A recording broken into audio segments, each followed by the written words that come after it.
Halo guys, Assalamualaikum warahmatullahi wabarakatuh. Pernah nggak sih kalian lagi serius jelasin sesuatu, tapi orang di depan malah bengong, kayak lagi mikirin harga cilok naik 200 perak hahaha. Atau sebaliknya, ada guru atau temen yang ngomongnya santai tapi langsung bikin kita oh gitu toh.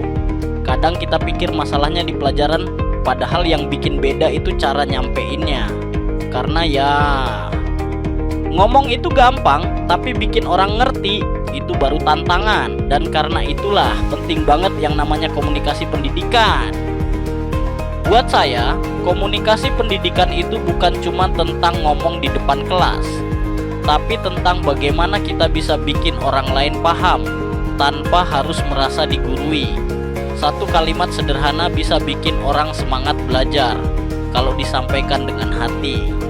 Karena ya, ngomong itu mudah, tapi ngomong yang bermakna itu baru seni. Saya percaya komunikasi yang baik bisa bikin belajar jadi seru. Kadang bukan materinya yang bikin berat, tapi penyampaiannya yang terlalu kaku.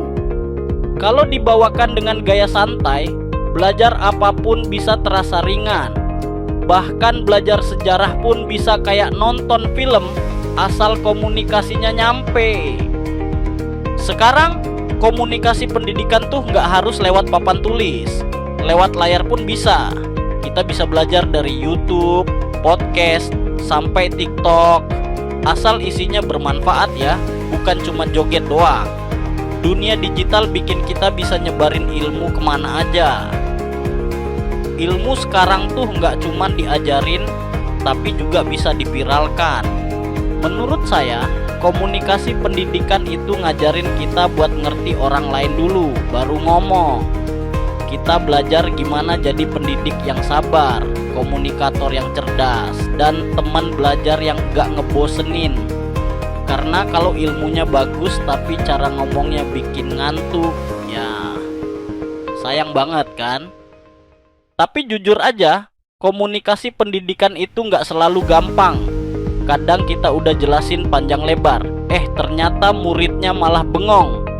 Bukan karena nggak paham, tapi mikirin bekal makan siang yang ketinggalan. Hahaha.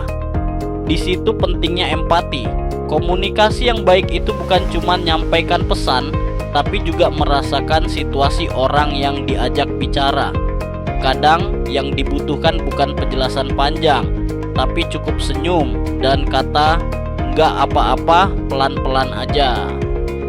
Nah, dari situ hubungan guru dan siswa jadi lebih hangat. Karena pendidikan itu nggak sekadar ngasih tahu, tapi ngasih rasa aman buat belajar. Yang paling keren dari komunikasi pendidikan adalah dia bukan cuma bikin orang pintar, tapi juga bisa membentuk karakter. Lewat cara kita berbicara, cara kita mendengarkan, dan cara kita memberi umpan balik, kita sedang menanam nilai.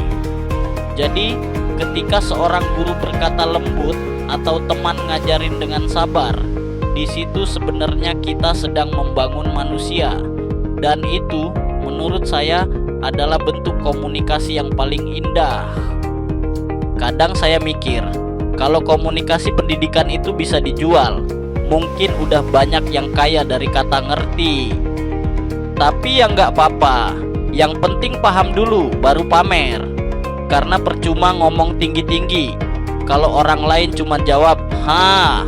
Jadi ya, ngomonglah yang bisa bikin orang lain senyum, bukan bingung.